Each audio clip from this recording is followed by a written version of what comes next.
Welcome everyone to today's webinar. Today we're talking about multiple sclerosis. We're in the learning part of that program, and this program will be of particular interest to people who are newly diagnosed.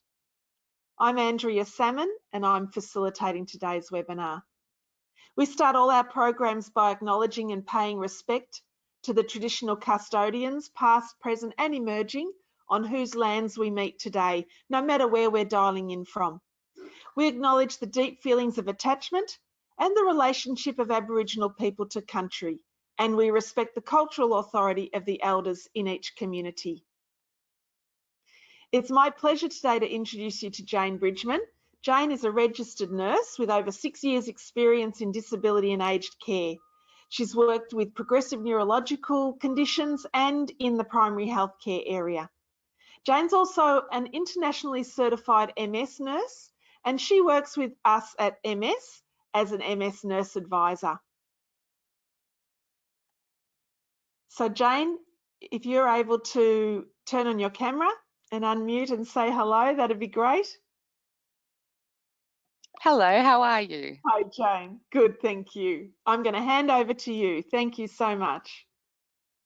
Thank you, Andrea, and thank you everyone for joining us this morning. I hope you are comfortable. I'm coming to you from my home office, and I hope that you're also comfortable at home or wherever you may be. So this is what we're going to cover today. We're going to have a look at what is MS? Why does it happen? The pathophysiology, which means the disease process, lesions, types of MS, what a relapse is, the symptoms, how we treat MS, and some of my top tips. By educating yourself, you can play a key role in deciding about your own treatment and support needs. Everyone does have different needs and for a different amount of time. For some of the topics I'll be mentioning today, I might not go into great depth on, and we do have lots of other webinars on those topics as well. But please feel comfortable to call into MS Connect and request to have a chat with either myself or my nurse advisor colleague, Bridie, and we can have a one-on-one chat about what you need and how we can help. So let's have a look at what MS is. MS, or multiple sclerosis, is a chronic demyelinating condition. It's an autoimmune disease of the central nervous system. Over 25,000 people in Australia have MS and more than 2.3 million people worldwide. 3/4 of all people with MS are women. It is not preventable or curable yet. It's not contagious, and it is a lifelong condition, but not a terminal one. We don't fully understand the cause. But what do we know about why it happens? We think it's something to do with your genes, your DNA, and also your environment, and maybe a few other things. MS is more common in people who have a relative with MS, but you don't inherit MS the same way that you inherit your hair color. If someone had an identical twin with MS, meaning they shared 100% of their same DNA and genetic material, their risk of developing MS is approximately 25 to 30%. So that tells you that it's not just genes. We do know that if someone has a parent with MS, their risk of developing MS is less than 5%. It is more common also in people who've had certain common infections, such as glandular fever. So that's also something that we know. There's also something to do with the environment. MS is more common in countries further north or south of the equator. You can see on that map there, the 0-degree line is the blue line, and that tells us something about one of the earliest environmental factors we've identified in the cause of MS. That's called the latitudinal effect, and it refers to the fact that MS is more common the further away you are from the equator. So in the middle, it's less common, and then right at the top and the bottom, it's actually most common. Near the equator, the weather there seems to be quite warm and temperate throughout the year. There is little distinction between the seasons of summer, winter, autumn, and spring. And there's something about that. We know that in Australia, MS is more common in Tasmania than it is in Queensland. And that, again, we think is something to do with the fact that Queensland is closer to the equator. And we think this might even play in with vitamin D as well. So where does it occur in the body? Well, MS is a disease that affects the central nervous system. The central nervous system is made up of the brain, the spinal cord, and also the optic nerves, which connect the eyes to the brain. The central nervous system contains nerve cells called neurons, and they are responsible for sending and receiving information to and from different parts of the body.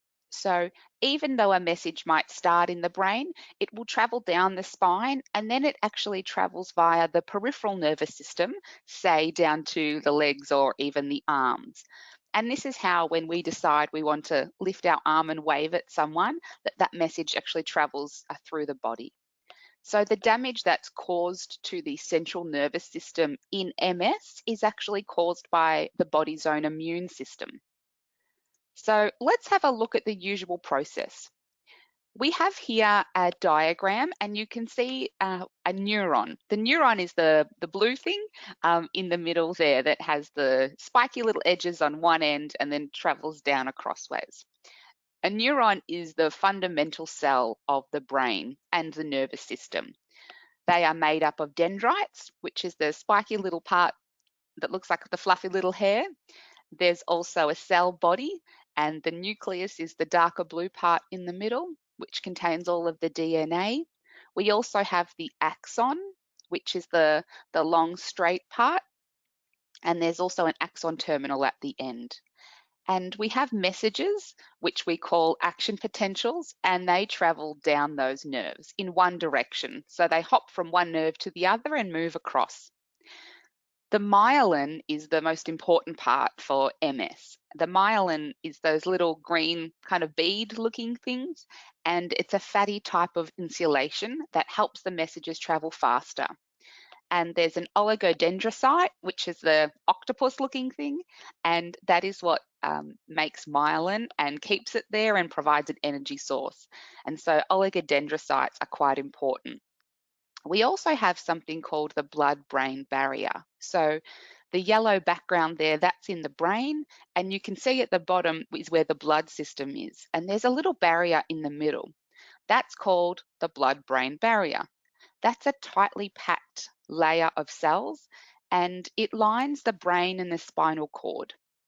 Its job is to prevent large molecules, immune cells, and also disease-causing organisms such as bacteria and viruses from getting into the central nervous system. So I think of it a bit like a security system. It lets certain things in, like oxygen and glucose, which are really important for the brain, but it keeps certain things out. And so usually it keeps out lymphocytes, which are those T and B cells that you can see there. So let's have a look at what happens in MS. So firstly, we see a breakdown in the blood-brain barrier. This is thought to be one of the early stages. If the blood-brain barrier is damaged or weakened in some way, then immune cells are able to cross. So the T cell will move in and kind of attach itself to the myelin, and then it calls in its friend the B cell. So the B cell goes in as well, and the B cell then starts releasing antibodies. So the B cell will release an antibody that clicks onto the myelin there, and even more antibodies will come across as well. And that's what's starting to attack that myelin. That is what mistakenly goes wrong in MS. So this shouldn't happen. These cells are normally supposed to attack foreign things like germs and bacteria, but they attack our own body, which is what makes MS an autoimmune condition. Then finally, they call in one of their friends, a macrophage, which is another type of cell. And the macrophage, its job is to usually eat and engulf things and kind of take them away. And so the macrophage actually attacks the oligodendrocyte and eats it.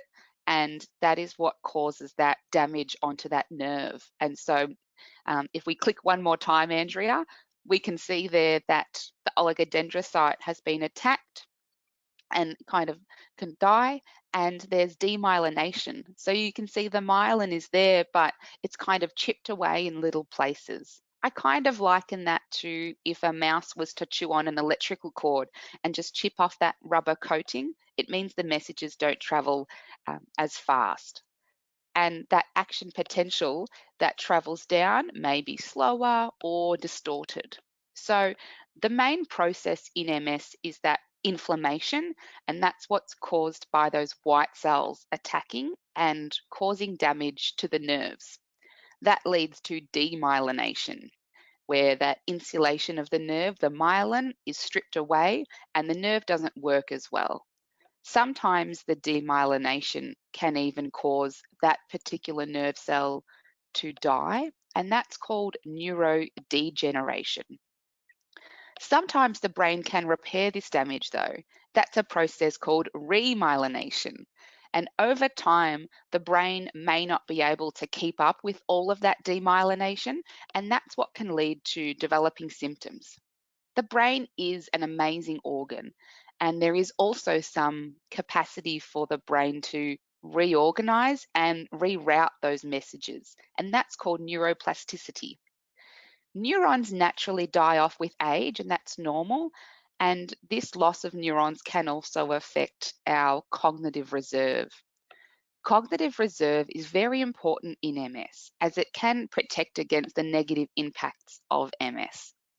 For someone that may have had MS for many years, they may not initially notice the impact from a particular lesion that they develop. But over time, as their cognitive reserve declines, they may start to notice this lesion having an impact. And this is why it's so important for us to act timely when we think someone might have MS and diagnose as fast as possible to prevent as much as possible. So let's have a look at MS lesions. The sites or areas in the central nervous system where myelin is lost are called lesions. They may also be referred to as plaques or scars or even spots. Sometimes they're quite easy to see. You can see in this slide, especially in the brain, some of those white spots are quite visible, but also in the spine there's a lesion that can be quite hard to spot if you don't know that it's there. The term multiple sclerosis means many scars, and the term lesion is used to describe an area of damage or scarring that's caused by the immune system attacking the nerves. Generally, the symptoms of MS will correspond to the areas of the brain or spinal cord that have been damaged. However, it can be difficult to pinpoint this exactly. MRI also helps to differentiate between active and non-active lesions. And we do that by using something called contrast, gadolinium. Sometimes lesions will repair themselves and they may not show up in newer scans, or sometimes lesions can be permanent and they will stay there for life. Research tells us that about 1 in 10 lesions will result in a relapse. It's important to note that not all lesions are MS related. There are many other causes of lesions, such as migraine, stroke, or even general aging. We also use MRI to monitor for something called brain atrophy or brain shrinkage. Brain atrophy is normal in all of us. The brain completes its growth and reaches its maximum size around the age of 25 and then slowly begins to shrink over our life stage, and that's completely normal. In MS though, this brain atrophy or brain shrinkage can happen just a little bit faster and also contribute to the symptoms that can develop. And this is why we promote early diagnosis, which can allow for timely treatment and implementing a brain healthy lifestyle. So how is MS diagnosed? And I'd love to hear from you all about whether you've had any of these tests done or whether they're familiar to you or whether you're interested in learning more about them. Do feel free to be quite active in the chat. We love to hear from you. You will have your medical history taken and a neurological exam done where they can Check your movement, coordination, vision, balances, perhaps reflexes as well. Blood tests are used to rule out other conditions as well, and there is research underway to develop a blood test to diagnose MS, but it's not quite ready yet. MRI, or magnetic resonance imaging, is a scan that we use most often, and that's what detects those scans. It uses powerful magnets and does not use any radiation. A lumbar puncture can sometimes be done. Perhaps some of you have had one, or maybe you didn't. It's a procedure in which a doctor will extract a small amount of fluid that actually surrounds the brain and spinal cord. That fluid is called cerebrospinal fluid, and they do a test on that to check for something called oligoclonal bands. They're not normally found in that fluid, so if the test comes back positive, it can support an MS diagnosis. The issue with the lumbar puncture is it's not a definitive test. Only about 80 to 95% of people with MS will have a positive result, which means that there's a decent portion of people that will have a negative lumbar puncture but still clearly have MS. So that's why it's not always used. There's also something called evoked potential testing, and that's where we measure the time it takes for a message to get to the brain from a particular part of the body. So let's have a look now at the types of MS. MS varies greatly from person to person, and everyone with MS will experience the disease differently. However, there are categories we use to describe the broader pattern that is experienced by most people. The categories we use are relapsing remitting MS, which is almost always abbreviated to RRMS, secondary progressive MS, which we abbreviate to SPMS, and also primary progressive MS or PPMS. The majority of people are diagnosed with relapsing remitting MS. It's about 85% of people, and more commonly it is women. The main feature is a fluctuation in symptoms and periods of acute or kind of quick onset symptoms. We call that a relapse. And then there's periods of remission, so relapsing, remitting. They may experience fluctuations in day-to-day symptoms, but that's not the same as a relapse. So there can be a bit of both. Some people who are initially diagnosed with relapsing remitting MS may find that over time their MS changes. So they are having fewer or no relapses, but their progression of MS is increasing. And that's why we call it secondary progressive MS. It's secondary because the progressive phase happens second after the relapsing remitting phase. So for most people who have secondary progressive MS, they will have initially been diagnosed with relapsing remitting MS. However, a small number of people will be diagnosed with secondary progressive MS from the beginning. In hindsight, they may have experienced relapses in the past, but they may have been mild, or their significance was missed, or even misdiagnosed. The other type of MS is primary progressive. That's the least common. Some people diagnosed with MS don't have any relapses at all. There's just a slow increase of symptoms. And that's primary progressive. You can see from that line there, it's quite straight. In reality, it's sometimes a little bit better. Sometimes there are some more periods of progression, but overall, there's no acute relapses that we can see. So what is a relapse? Just a reminder for everybody, the question section is in the control panel, which you find usually on the right-hand side of your screen by opening the control panel and finding the question heading. Don't feel that you have to wait to be asked to ask a question. Pop them in there and I'll see them and I'll ask Jane if it's appropriate, or I'll hold them till the end. Thanks, Jane. Thank you. So a relapse may also be referred to by other names, such as an exacerbation, a bout, an attack, a flare-up, or an episode. It really all means the same thing, but the technical term is relapse.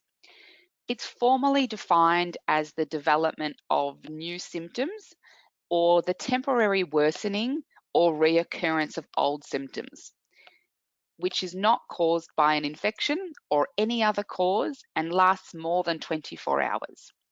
A relapse needs to occur at least 30 days after the last relapse to be considered a new one. Otherwise, it's just a continuation of the old one.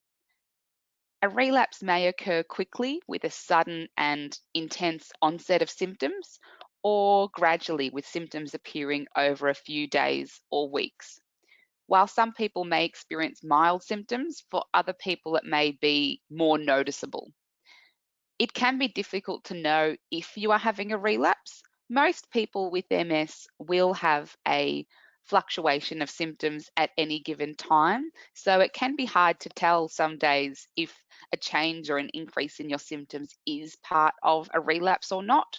So any changes in symptoms should be referred to your neurologist, and they then can decide whether it is a relapse and if your current treatment is working. Relapses can be treated with steroids, which can help the relapse resolve faster, but it doesn't have much of an effect on the level of recovery. There's also a term called pseudo-exacerbation, or kind of like fake relapse.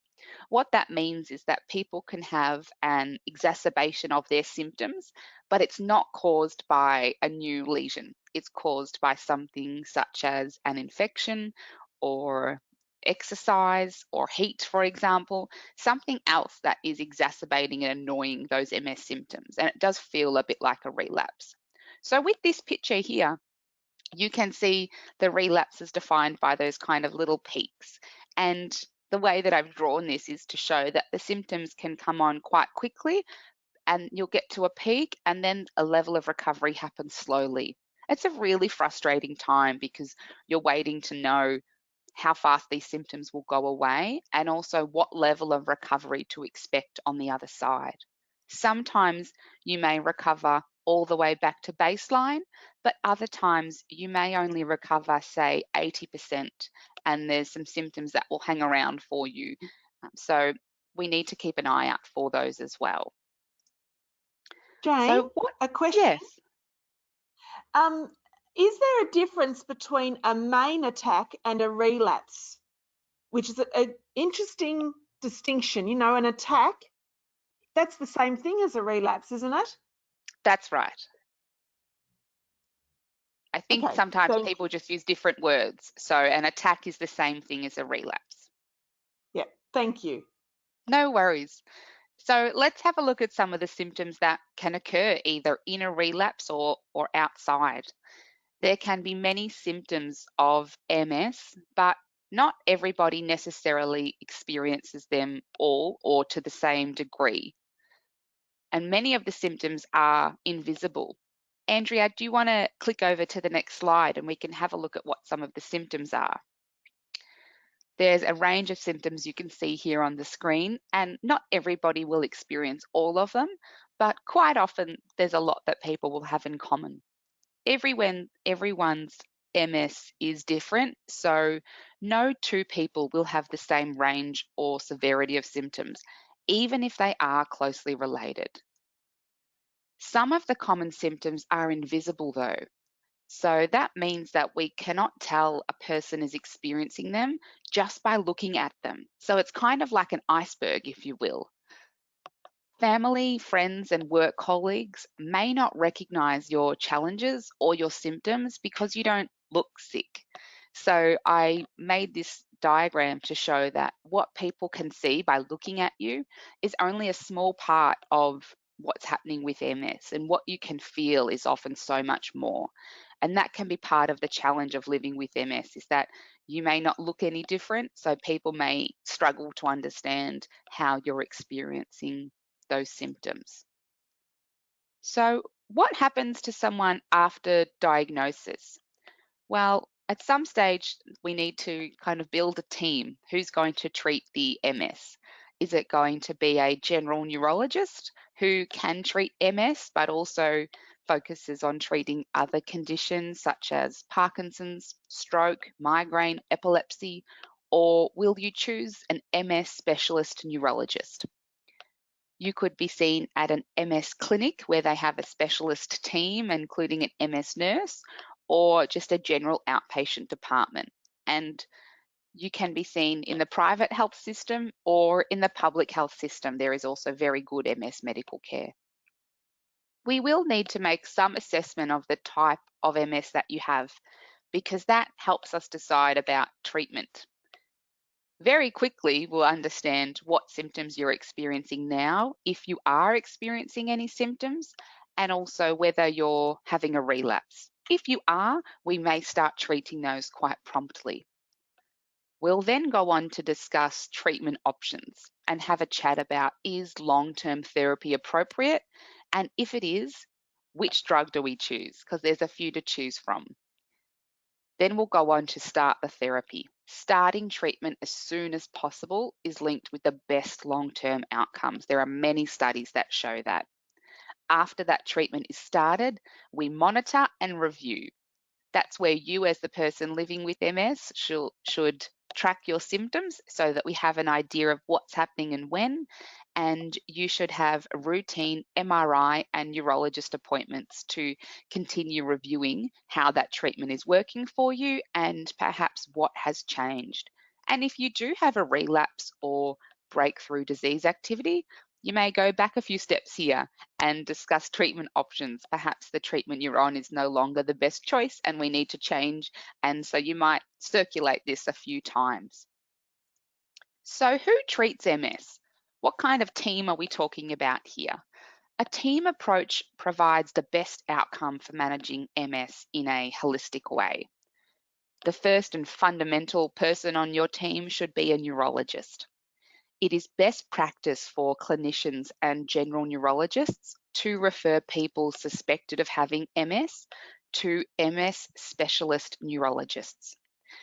These neurologists that are MS specialists, they have access to the latest diagnostic criteria, facilities, and an experienced MS healthcare team who are best placed to guide those newly diagnosed with understanding their diagnosis, their treatment, and management options. They will also have aligned their prescribing guidelines with the latest treatment recommendations. There's also a GP, and if you don't have a long-term GP or a steady GP that you're going with, I highly recommend that. It makes a big difference having someone who knows you and who understands you, because they are only short appointments. And so if every time you see a GP, it's someone different, it's going to take a good chunk of that very short appointment for you to say, I have MS, it's this type, these are my normal symptoms, this is my normal treatment. I'm here today because I have this new symptom and I'm not sure about it. So we don't want to be doing that. It's much better to have a GP that you're familiar with and that knows you well, that's accessible to you, not only in terms of parking and location, but also hours. So make sure you have someone that you can rely on. At some stage with MS, there's probably going to be medication involved. So also think about doing the same thing with a pharmacy. Having a particular pharmacy that knows you is really beneficial. You can keep your prescriptions on file. You can get expert advice from the pharmacist who will know you and understand what medications you're already on. And it makes a big difference in the long term. If you go to a clinic, an MS clinic, they will also have an MS nurse or maybe more than one. MS nurses are experts in their fields. They are a wealth of knowledge and are very busy people, but are a great contact point for you, and often will be the contact point between you and your neurologist. You should also have some family, friends, or social supports on your team as well, people that you can rely on or call on when times are tough. There's also allied health, or a multidisciplinary team. There's some kind of jargon words you may hear us use, but when we use that, we're referring to all of these other people. So a physiotherapist you may be quite familiar with, they help in maintaining function and movement, maximizing the potential of our body, and also helping to restore well-being. It's never too early in MS to be seen by a physiotherapist to have a check-in on how things are going, what we can improve, some areas that may need some work, and injuries that we can prevent. There's also neurospecialist physiotherapists called neurophysios, and they are even more specialised in this field. You may or may not have come in contact with an occupational therapist before. They help to overcome the barriers to completing our daily activities. I'd love to hear from you in the chat if you have any of these allied health people already on your team. An occupational therapist doesn't refer to your occupation as in your employment. Occupation refers to the jobs you have to do in your daily life as a human. So anything from sitting up in bed to brushing your teeth to driving a car, they can help you with. And even further things such as managing fatigue, perhaps sexual issues, communication, a whole range of stuff. They are excellent and they're very helpful. Speech pathologist or a speech therapist can help with communication, such as speaking, listening, understanding, reading and writing, but also with swallowing. Sometimes people with MS will have changes to the way that they're able to swallow, so it's really helpful to get a speechy on board to help with that.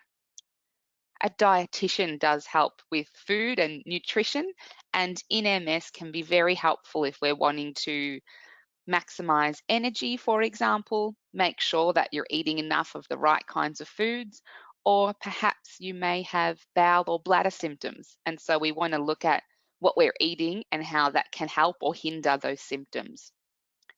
Podiatrists work with our feet, but also lower legs and kind of everything below the hips.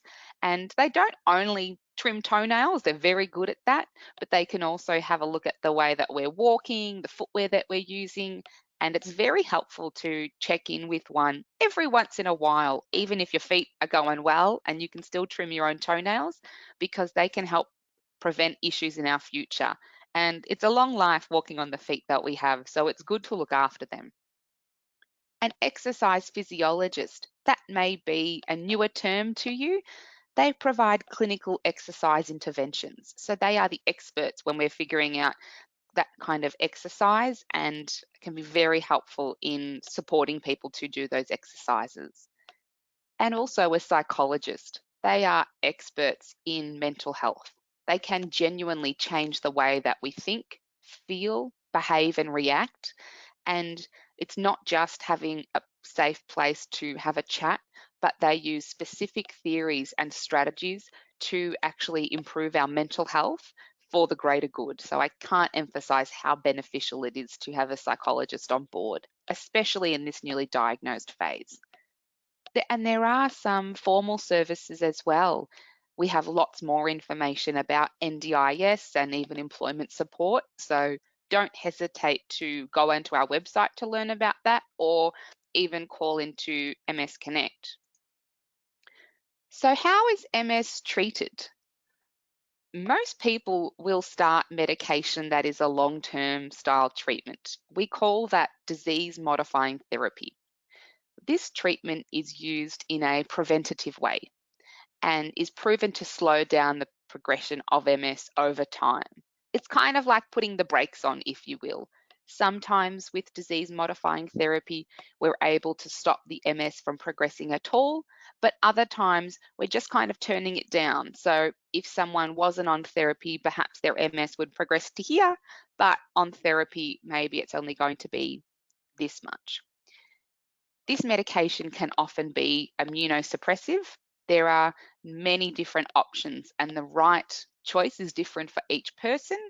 There are tablets, injections, and infusions, and that's its own whole topic. I'm actually doing a webinar on that next week, I think. So please do learn more about that because it's a big topic. Disease modifying therapy, I kind of liken to sunscreen because we use it to prevent things from getting worse in the future, but it doesn't treat symptoms. So often people will start on disease modifying therapy and then a month later they'll call in and say, I just don't know if it's working yet. I don't feel any different. I don't feel better. You're not supposed to. It feels funny to say that, but that's not what it's for. It doesn't treat the symptoms. It's like sunscreen in preventing future sunburn, if you will.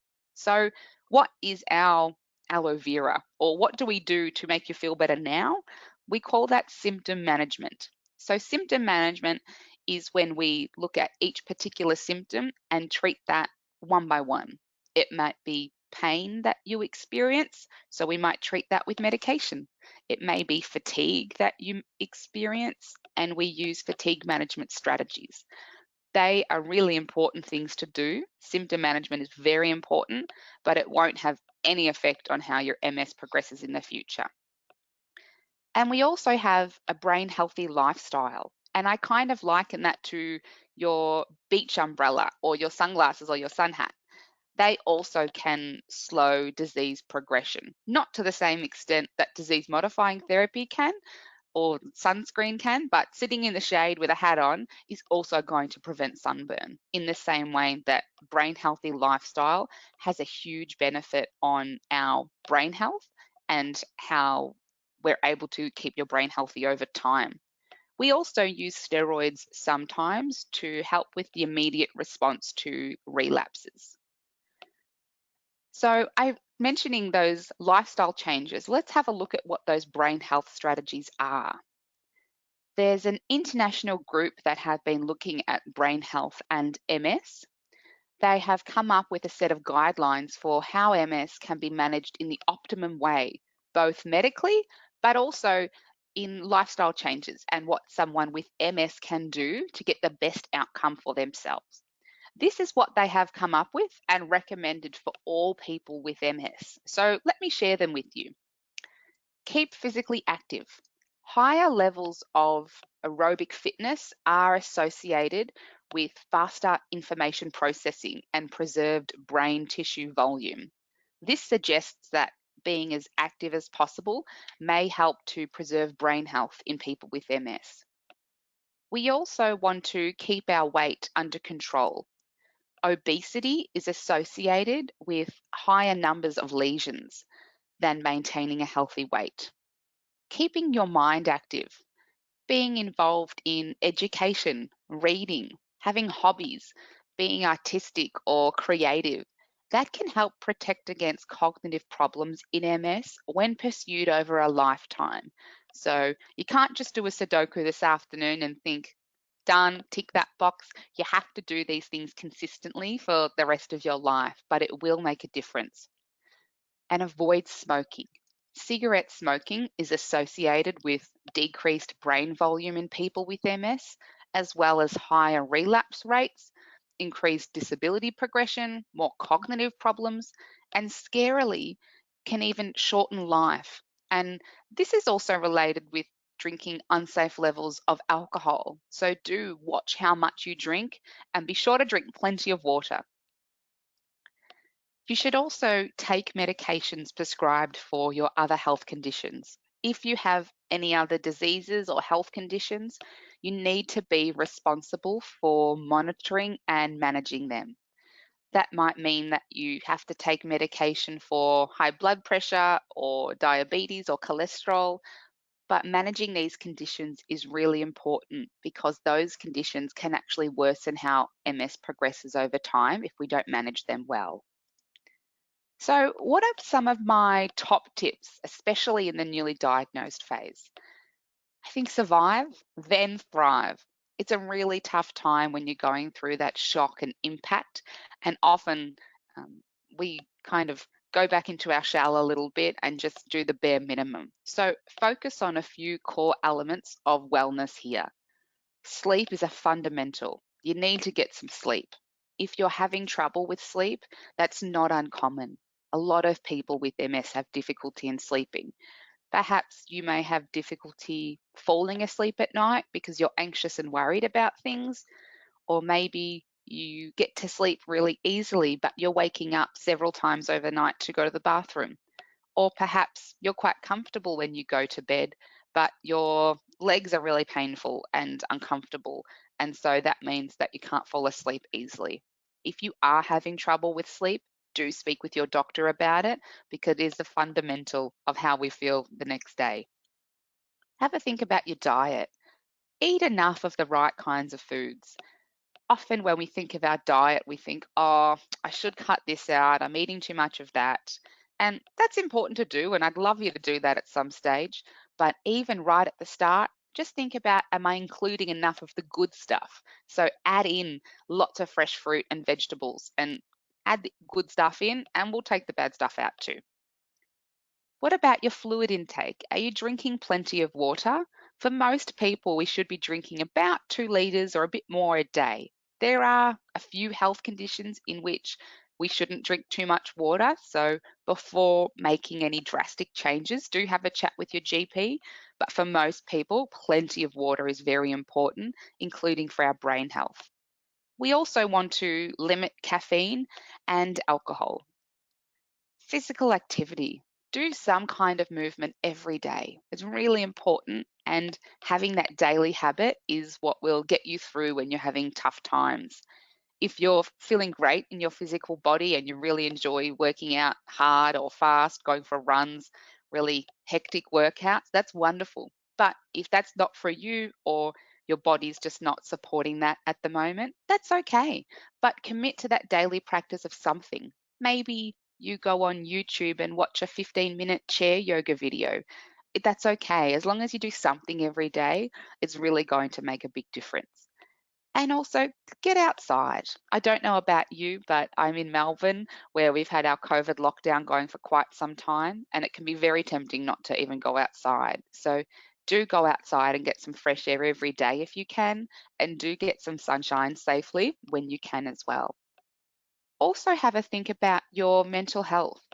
How is it? What coping strategies are you using? And what coping strategies have you used before in life when time gets tough?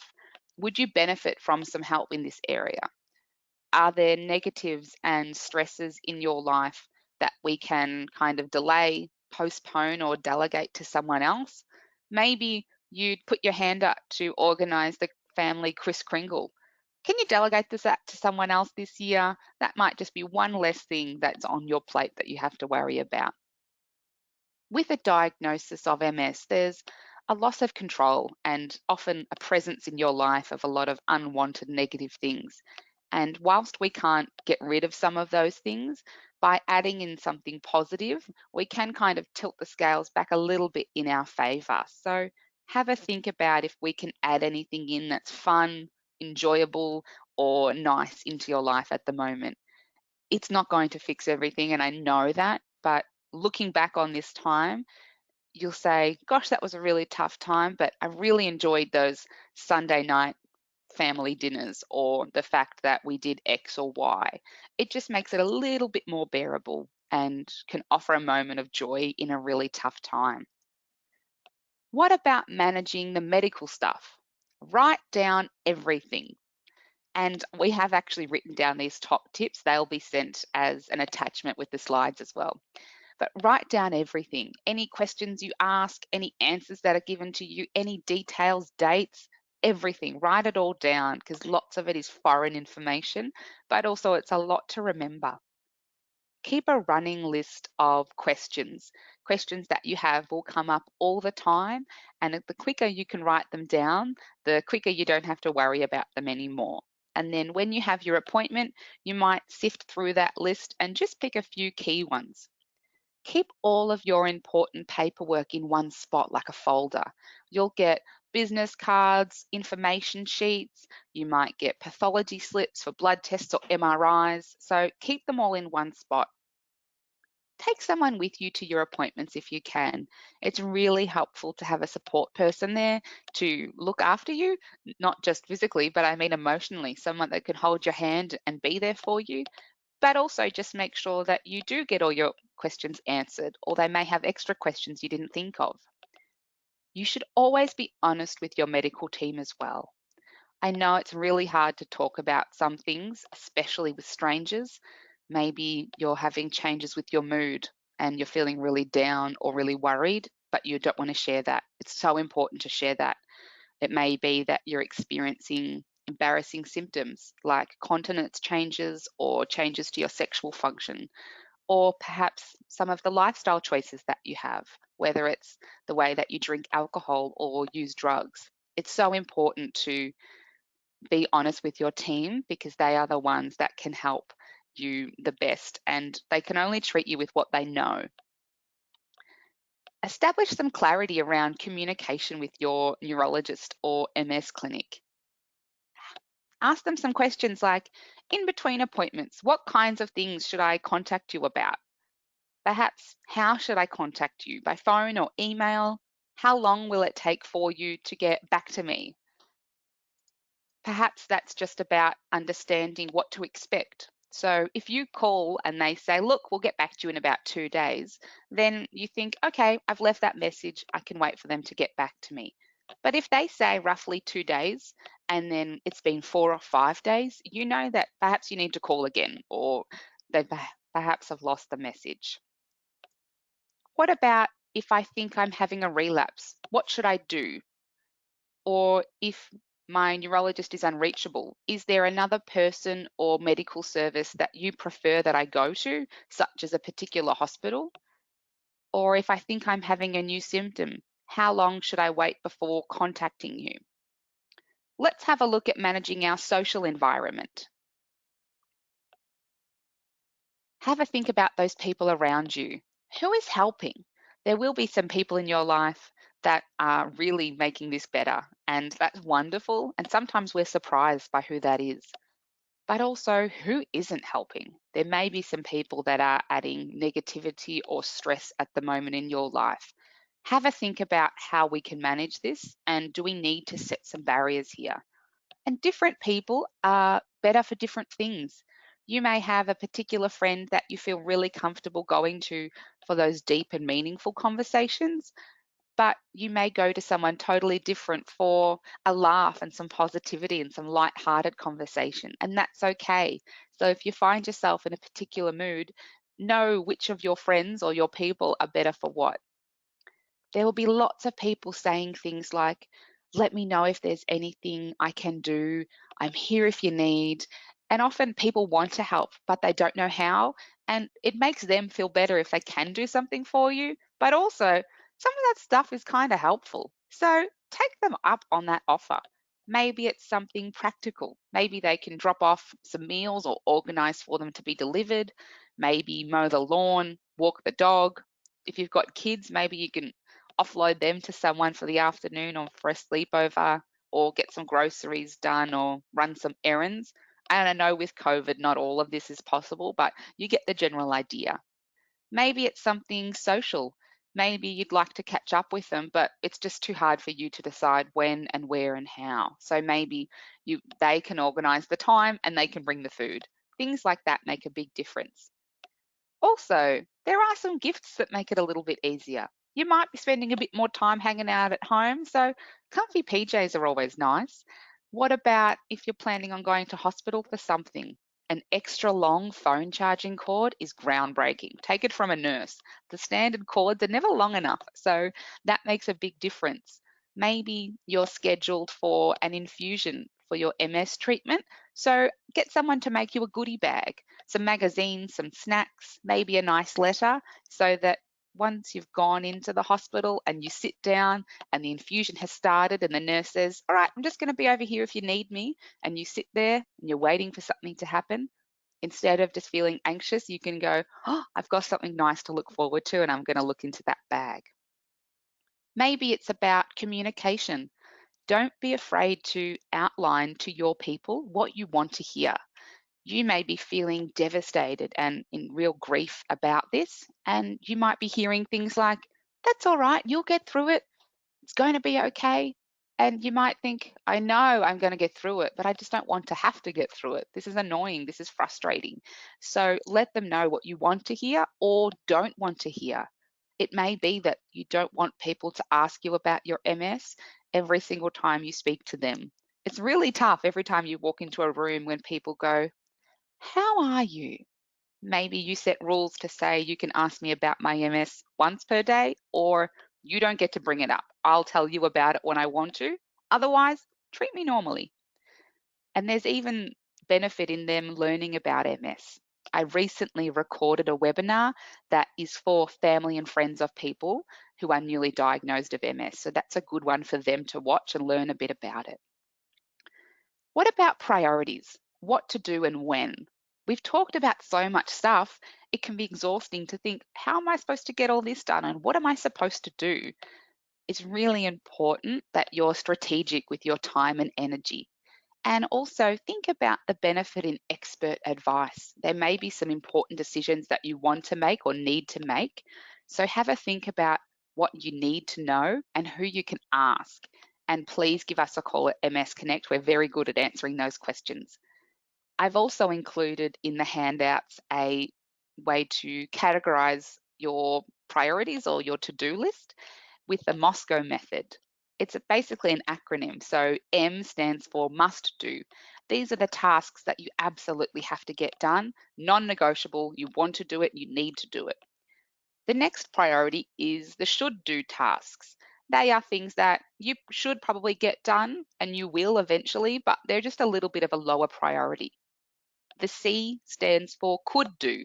These are things that are nice to do. You'd like to do them, but if you don't, it's probably not a big deal. And the W is won't do. They're the things that just aren't worth doing and they need to be put in that category. It's really important sometimes to really check what we've told ourselves. I don't know about you, but I've been saying I'm going to check my private health insurance and see if I can get a better quote for probably about 5 years now. In my mind, it's on the should do list, but it's probably on the won't do. I'm just not going to get around to it. So often just changing the way that we categorize our to-do list can lift some of our mental stress. What about some helpful resources? There's so much information that's available and lots of it is really helpful, but these are my top recommendations. If you're going to watch one thing, watch a webinar by Dr. Sally Shaw. She is a health specialist psychologist who nearly exclusively sees people with MS. She also has MS herself, so she gets it. The webinar is called Take Charge and Become the CEO. It's not about business, so don't let the name put you off, but it's about you being the CEO of your own company, and the company is your body. How do we manage all of this? If you're going to read one thing, have a look at that brain health guideline that we discussed. It gives you ideas on how to follow those strategies that we talked about, but also the type of medical care that you should expect and demand to get the best quality. If you're going to use one thing, have a look at the MS Trust website. The MS Trust is a UK-based organisation and they have a tool called What's Causing My Symptoms. You can go in there and click a little bit about what you feel and they'll tell you what symptoms you're experiencing. They have an article on each symptom that explains what it is, why it happens, what you can do to manage it, and then how it's commonly treated medically. And that's really helpful just to get a bit of a gauge on, is this a thing? Is this MS related? What's going on here? If you're going to do something, do take it slowly. There's plenty of time to figure this out. Your medical team will be pushing you through those hoops that we talked about before in terms of diagnosis and treatment. So you do have time to absorb the rest of it. And acknowledge the success. Know that you're doing a great job. Having MS and being in this stage, it's kind of like kicking a ball in the dark. You just don't know if it went to the right place or if you're doing the right things. But trust me, you've kicked a goal, you are doing a great job, and you're covering all bases. So do know that. And don't do it alone. It's really tough. Make sure that you reach out for help and know that we are here for you, and we genuinely mean that. So where to from here? I've put in a Yiddish proverb to close our webinar. You can't control the wind, but you can adjust your sails. I know so much about MS is out of your control and it's really crummy, and I get that. But if we can focus on what we can control, that's when we can get some good happening and we can sort some things out. So controlling the controllables is a really good space to be.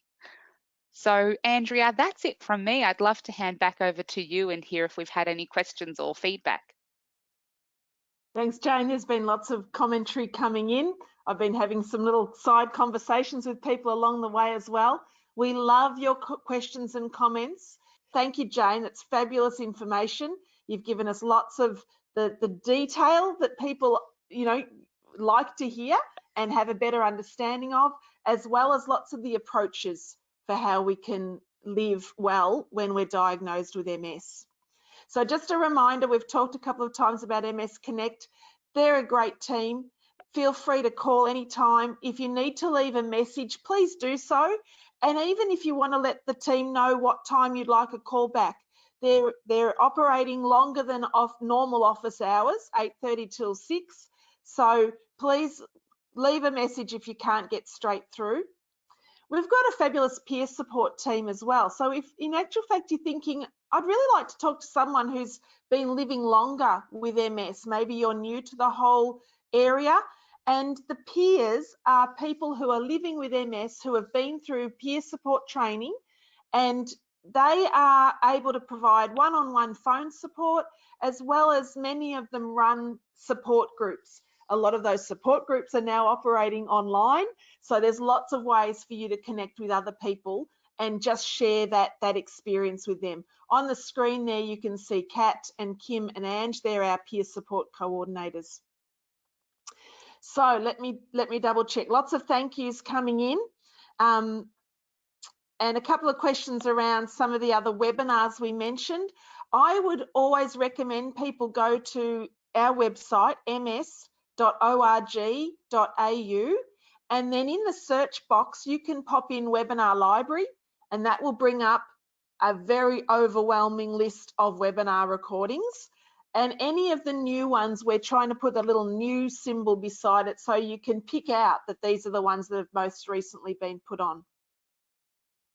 Good timing for Alana. She's meeting her neurologist tomorrow.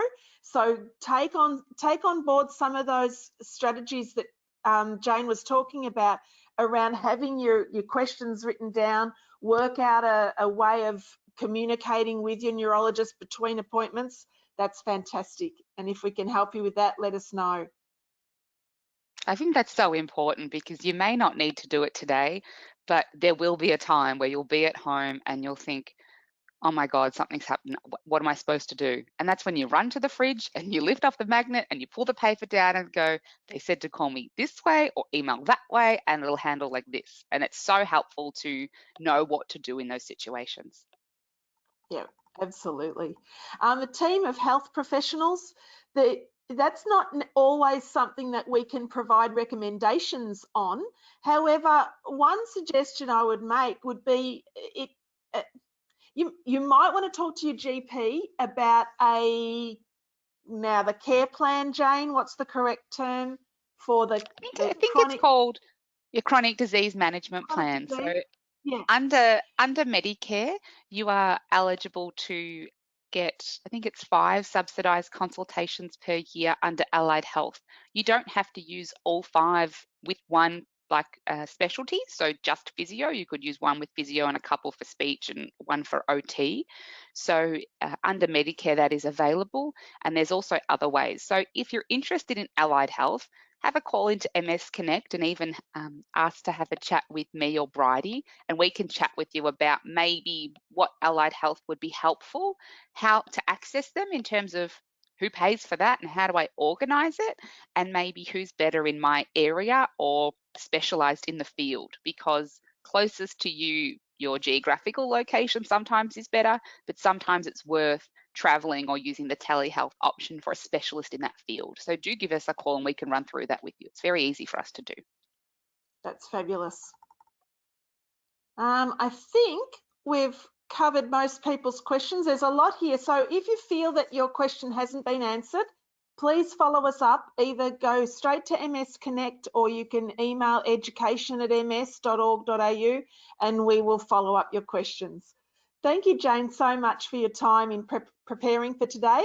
Your creativity shone through in your the preparation of your slides and animations. It's fabulous. And thank you everyone for being online. And thank you for the comments coming through about how much you appreciate the webinars. We work hard to bring information to you at a time that you might need it, but that's also why we have the webinar library, because you can, and way more information on the website as well. Whenever you have a question or a query, come to us, whether it's by a search of the website or whether it's by calling MS Connect, and we will do our best to answer your questions. There's no such thing as a silly question. Thank you again, Jane, and thanks everyone for being online. We'll look forward to seeing you at future webinars. Thanks everyone. Bye-bye. Bye.